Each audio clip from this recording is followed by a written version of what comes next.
Hi there guys and welcome to UFC 265 prediction picks. For those of you who don't know or are seeing this for the first time, the last pay-per-view, which was UFC 264, Poirier versus McGregor 2, we landed not just the main card, but we landed the entire card from start to finish, 100% correct picks, which came out at 271 to 1, or if you are an American and you use the other methods, it came out at a 27,100, so plus 27,100.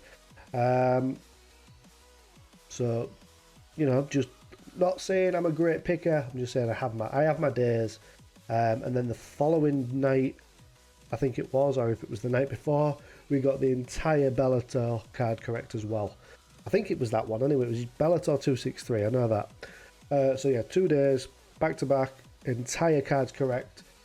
So now we're moving on swiftly to UFC 265. And for those of you who don't know, or as I said before, or are new, I do stream the entire event. It includes audio, it includes my analysis, my breakdown, my tips, my in-play tips like submissions and everything like that, or knockouts, round picks, and everything like that. It is all free. Don't need to subscribe to anything, but if you do hit the subscribe button on YouTube, that will help me. So we will be streaming that tonight if I can stay awake, because I am in the UK and I believe the prelims start at something like 12 or 1 a.m. You can find all of that at the description below. There is a link there, but if you don't want to scroll, I will tell you it's twitch.tv/Dan3HitU. All of my socials are the same. It's at Dan3HitU, which is the letter U. So UFC 265 card, we're going to do just the main event, and as I said, we will stream the prelims and I will do individual picks for those as well, but I will also post them all on Twitter if you can't be asked to join the stream or you're just busy. I'm not saying to do an entire ACCA, I'm not even telling you to bet. All I'm saying is these are my picks. Do what you want with them, make your own parlays, your own doubles, your trebles, your fourfolds, anything like that. So first and foremost, we have Song Yadong taking on Casey Kenny. My pick, personal pick, is Song Yadong with the plus 105 current odds as of this recording, so they may change. We're just going through a few things here because I like to do a few checks whilst I'm on with things. Try and keep this video as brief as I can now. I've got like a little notes as well, but he's just got great determination. Everything about him is Song Yadong. I think potentially a future bantamweight champion. I think Casey Kenny he's decent for, like, I don't know. I just think when it goes to the distance, his cardio is good, but I just think Song Yadong has far more durability. Despite him being KO'd, I just feel like he can just take more damage, and he's just got no give in him. He's got no give up. But Casey Kenny's last fight was against Dominic Cruz, a returning Dominic Cruz, which he did lose via decision. So it will be a tough fight to call. But as I said, my personal pick, Song Yadong. Next up, we have Tecia Torres versus Angela Hill. The rematch, not what everyone's been clamouring for, what Angela Hill has been clamouring for. 6 years, pretty much, if not more, to be honest. Just over 6 years, I think, since they last fought. And Tecia Torres has just got she's got a ridiculously good core, good strong body. She physically looks great. Especially for 115 pounds. Will the height affect her? Maybe. Will the reach affect her? Also maybe. Angela Hill has improved leaps and bounds. There is no doubt about that. But personally,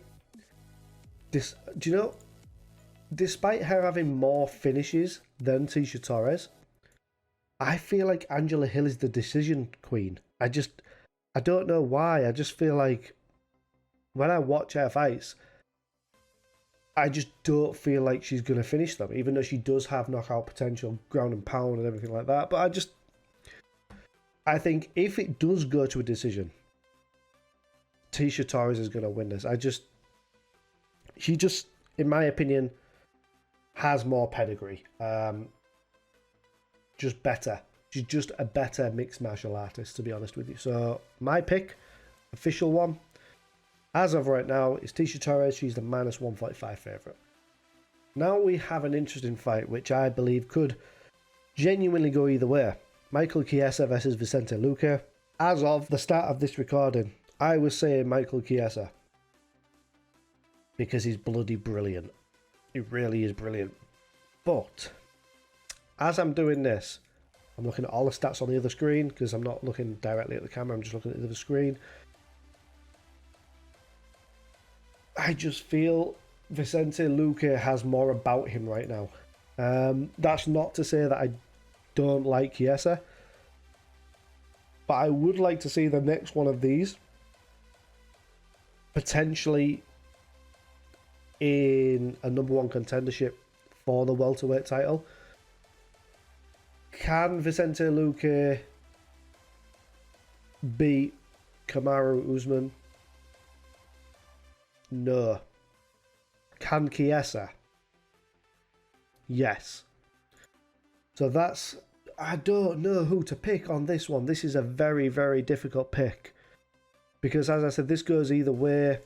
If it goes to the ground, Kiesa's going to absolutely destroy him.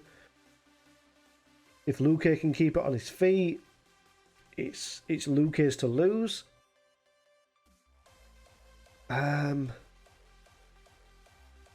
Luque's last loss was against Wonderboy Thompson back in 2019, whereas Chiesa 2018 to Anthony Pettis, but then before then Kevin Lee.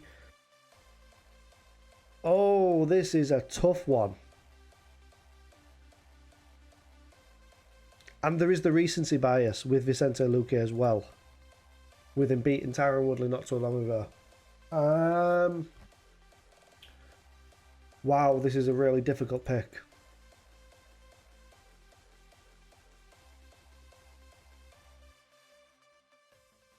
Oh, I really don't know who to go for. I really, really do not know who to go for.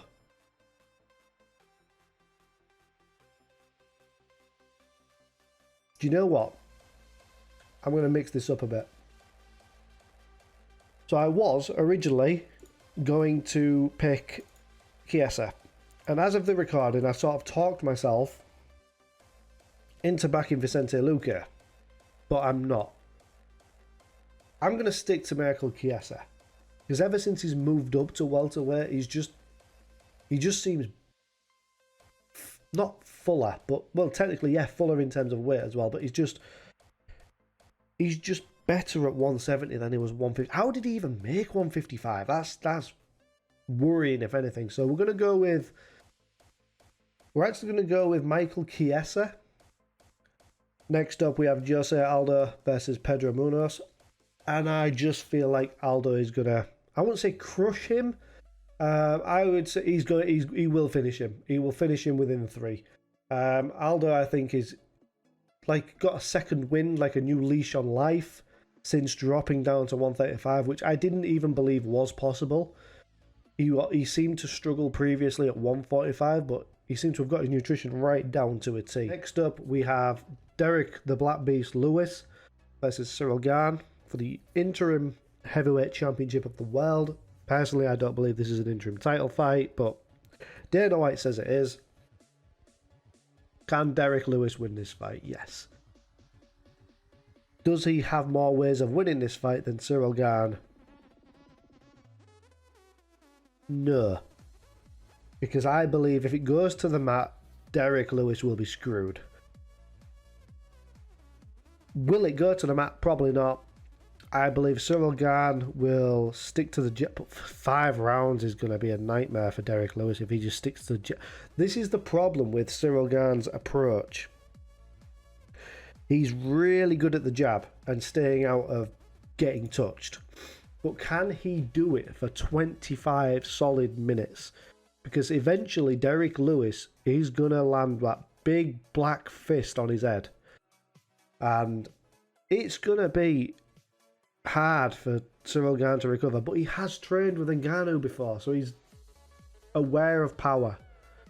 And Ngannou does hit more harder than Derek Lewis, I believe. Could be wrong.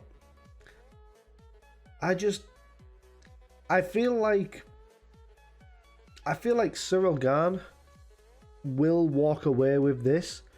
I really hope he gets a finish, because if he gets a decision, like a really long dodged jab and move decision, he will get booed out of the building, which could benefit him, to be fair. Because he's not a bad guy, but if he does burst into a character, he could play the heel, which would be really well for him, given that he's from France and Americans don't like anyone other than Americans. But yeah, I really think Derek Lewis is going to catch him, but I'm not sure. Do you know what? No, safe bet, Ciryl Ghan. Let's go Ciryl Ghan. Minus 300, I think he is. Jesus, that's a lot of money. Minus 350, Christ. So what I'm going to do now, I'm just going to summarize what I've picked. Song Yadong, the underdog, will win by TKO or submission. Next up, I have Tecia Torres to win by decision. Michael Kiesa to win by submission. I believe he will take Luca down and he will get the submission. Jose Aldo at minus 140. He is the favourite. He will win by TKO or decision. And then finally, we have Ciryl Ghan. He will win by submission or decision. So those are my picks for UFC 265. Don't forget to tune into the live stream tonight, where we will stream the entire thing. Not the video, because we don't want to get copyright strikes. We'll just be streaming our analysis, our breakdown, our live reactions, in-play bets and everything along those lines. We have not done a UFC event where we have lost money yet. This has never happened, and unless all my picks are completely wrong, it won't happen. Look after yourself, stay safe, and hopefully I will see you in a Twitch chat tonight, which is twitch.tv/Dan3HitU. Have a good evening, and I'll see you soon.